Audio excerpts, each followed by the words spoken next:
In the spring of 1998, a young woman named May arrived in the small village of Shuiyuan, nestled deep within the lush mountains of southern China.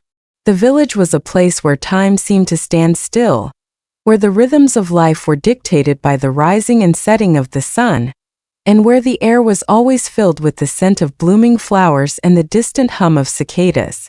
May had come to Shuiyuan to escape the chaos of the city. She had grown up in Guangzhou, a bustling metropolis where the streets were always crowded, and the air was thick with the smell of exhaust and the sounds of honking cars. But after the death of her parents in a tragic accident, May found herself longing for a quieter life, a place where she could heal and start anew. The villagers of Shuiyuan were wary of outsiders, and May's arrival was met with a mixture of curiosity and suspicion. She was a city girl after all, and her presence in their small, close-knit community was something of an anomaly. But May was determined to make a life for herself in Shuiyuan, and she quickly set about finding a place to live. After a few days of searching, May found a small, abandoned house on the outskirts of the village. The house was old and in need of repair, but it had a certain charm that appealed to May. The walls were made of weathered wood, and the roof was covered in moss. The windows were small and let in only a faint amount of light, but May didn't mind.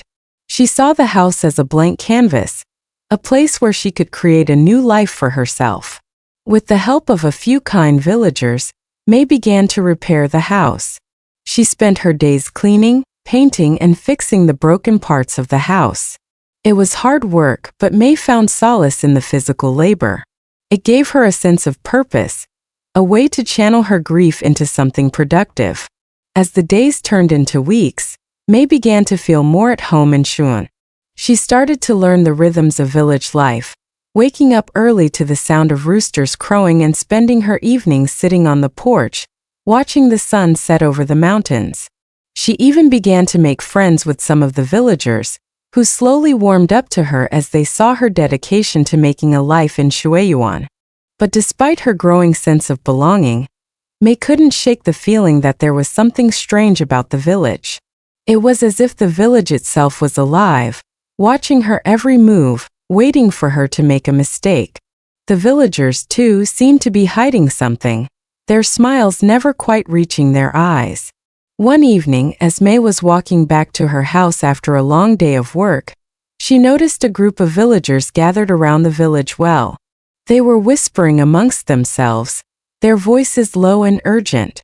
As May approached, they quickly dispersed, leaving her alone by the well. Curious, May peered into the well. The water was dark and still, reflecting the faint light of the moon. As she stared into the water, she felt a sudden chill run down her spine. It was as if the well was looking back at her, its dark depths hiding secrets that she wasn't meant to know. Shaking off the feeling, May quickly made her way back to her house. But as she lay in bed that night, she couldn't shake the image of the well from her mind. It was as if the village itself was trying to tell her something, to warn her of something that she couldn't yet understand. Chapter 2. The Secrets of Shuiyuan. As the weeks passed, May began to notice more and more strange things about Shuiyuan. The villagers would often gather in small groups, whispering amongst themselves and casting furtive glances in her direction. They would quickly change the subject whenever she approached, as if they were afraid of her overhearing their conversations. One day, while May was working in her garden, she noticed an old woman watching her from a distance.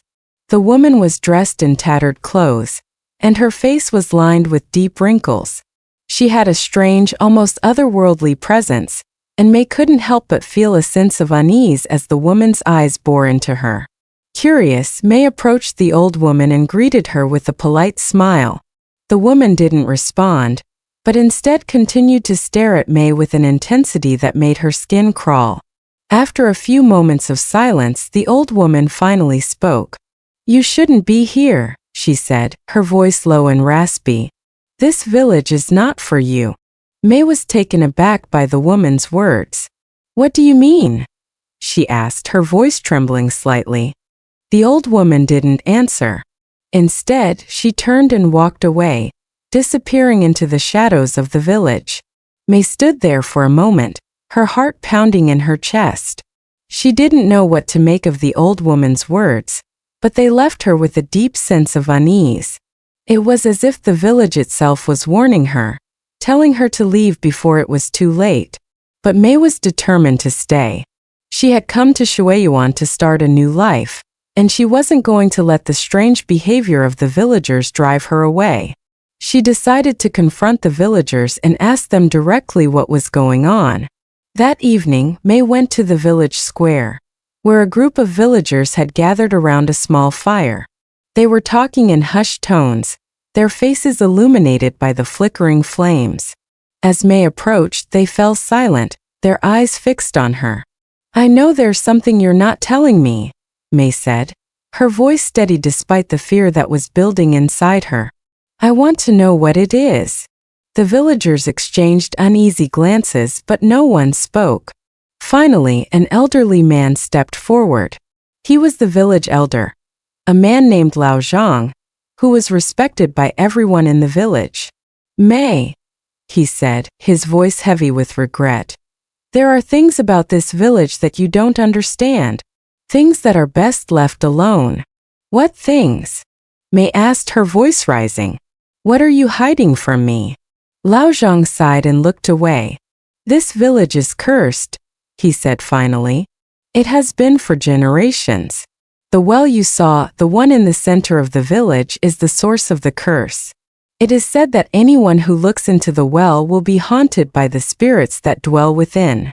May felt a chill run down her spine as she remembered the strange feeling she had when she looked into the well. "What kind of spirits?" she asked, her voice barely above a whisper. Lao Zhang shook his head. "We don't know for sure," he said. "But they are angry spirits, spirits that have been wronged in some way. They seek revenge on those who disturb them." May's mind raced as she tried to make sense of what Lao Zhang was saying. "But why haven't you done anything about it?" she asked. "Why haven't you tried to break the curse?" Lao Zhang looked at her with sad eyes. "We have tried," he said, "many times. But the curse is too strong. It has claimed many lives over the years, and we have learned to live with it. We avoid the well, and we do not speak of the curse to outsiders." May felt a surge of anger. "But you let me come here," she said. "You let me live in this village, knowing that it was cursed. Why didn't you tell me?" Lao Zhang looked down at the ground, unable to meet her gaze. "We thought you would leave," he said quietly. "We thought you would see the curse for yourself and go back to the city. But you stayed, and now it may be too late." May's heart sank as she realized the gravity of the situation. She had been living in a cursed village, and now she was in danger. But she couldn't just leave. She had worked so hard to make a life for herself in Shueyuan, and she wasn't going to give up without a fight. "I'm not leaving," she said firmly. "I don't believe in curses, and I'm not going to let some old superstition drive me away. If there's a way to break the curse, I'll find it." Lao Zhang looked at her with a mixture of admiration and pity. "You are brave, May," he said, "but you don't understand the power of the curse. It is not something that can be easily broken." "Then I'll find a way," May said, her determination unwavering. "I'll find a way to break the curse and free this village from its grip." Lao Zhang sighed and nodded. "If you are determined to stay, then we will help you," he said. "But be warned, the path you are choosing is a dangerous one. The spirits will not give up their hold on this village easily." May nodded, her resolve stronger than ever. She didn't know what she was up against, but she was determined to find out. She would uncover the secrets of Shueyuan, no matter the cost. Chapter 3: The Ritual. Over the next few weeks, May began to research the history of Shueyuan, hoping to find some clue that would help her break the curse. She spent hours in the village library, poring over old books and scrolls, searching for any mention of the well or the curse. She learned that the well had been built centuries ago, during a time of great famine. The villagers had been desperate for water, and they had dug the well deep into the earth, hoping to find a source of fresh water. But instead of water, they had found something else, something dark and malevolent. According to the legends, the well had been cursed by a powerful sorcerer who had been wronged by the villagers. He had placed a curse on the well, ensuring that anyone who looked into its depths would be haunted by the spirits of the dead. The curse had claimed many lives over the years, and the villagers had learned to live in fear of the well. But May wasn't satisfied with just the legends. She wanted to know the truth, and she was determined to find it. She began to interview the older villagers, asking them about their experiences with the well and the curse. One day, she met an old woman named Granny Lee, who had lived in Shuan her entire life. Granny Lee was known for her knowledge of the village's history, and May hoped that she might be able to shed some light on the curse. Granny Lee listened patiently as May explained her quest to break the curse. When May finished, Granny Lee nodded slowly and said, "There is a way to break the curse, but it is not easy. It requires a great sacrifice." "What kind of sacrifice?" May asked, her heart pounding in her chest. Granny Lee looked at her with sad eyes. "The curse can only be broken by someone who is willing to give up their own life," she said. "The spirits demand a life in exchange for their freedom." May felt a chill run down her spine. She had been prepared to face danger, but she hadn't expected to be asked to give up her own life. "Is there no other way?" she asked, her voice trembling. Granny Lee shook her head. "The curse is powerful," she said. "It cannot be broken by ordinary means. Only a great sacrifice will satisfy the spirits." May sat in silence for a moment, her mind racing. She had come to Shueyuan to start a new life, but now she was being asked to give up that life to save the village. It was a heavy burden, but she knew that she couldn't turn her back on the villagers. They had welcomed her into their community, and she owed it to them to try. "I'll do it," she said finally, her voice steady. "I'll give my life to break the curse." Granny Lee looked at her with a mixture of admiration and sorrow. "You are brave, May," she said. "But you must understand what you are agreeing to. Once the ritual is performed, there is no turning back." "I understand," May said, her resolve unwavering. "Tell me what I need to do." Granny Lee nodded and began to explain the ritual. It was a complex and dangerous process, requiring May to perform a series of tasks that would test her courage and determination. She would have to face the spirits directly, and she would have to be willing to give up her life to break the curse. May listened carefully, memorizing every detail of the ritual. She knew that she was taking a great risk, but she also knew that it was the only way to save the village. She was determined to see it through no matter the cost. Chapter 4. The Final Sacrifice. The night of the ritual arrived, and the village was eerily quiet. The villagers had gathered in the square, their faces filled with a mixture of hope and fear. They knew that May was about to perform the ritual, and they were praying that it would work. May stood in front of the well, her heart pounding in her chest. She had spent the entire day preparing for the ritual, gathering the necessary items and performing the required rites. Now, all that was left was to face the spirits and make the final sacrifice. She took a deep breath and began the ritual. She lit a series of candles and placed them around the well, creating a circle of light. She then began to chant the ancient words that Granny Lee had taught her, her voice steady and strong. As she chanted, the air around her grew colder, and the candles flickered as if caught in a sudden breeze. The well began to emit a low, ominous hum, and May felt a sense of dread wash over her. She knew that the spirits were coming. Suddenly, the water in the well began to churn, and a dark mist rose from its depths. The mist coalesced into the shapes of human figures, their faces twisted in anger and pain. They were the spirits of the dead, the ones who had been wronged by the villagers and were now seeking revenge. May stood her ground, her heart pounding in her chest. She knew that she had to face the spirits directly, to show them that she was willing to make the ultimate sacrifice to break the curse. "I am here to free you," she said, her voice steady despite the fear that was building inside her. "I am willing to give my life to break the curse and set you free." The spirits stared at her, their eyes filled with a mixture of anger and sorrow.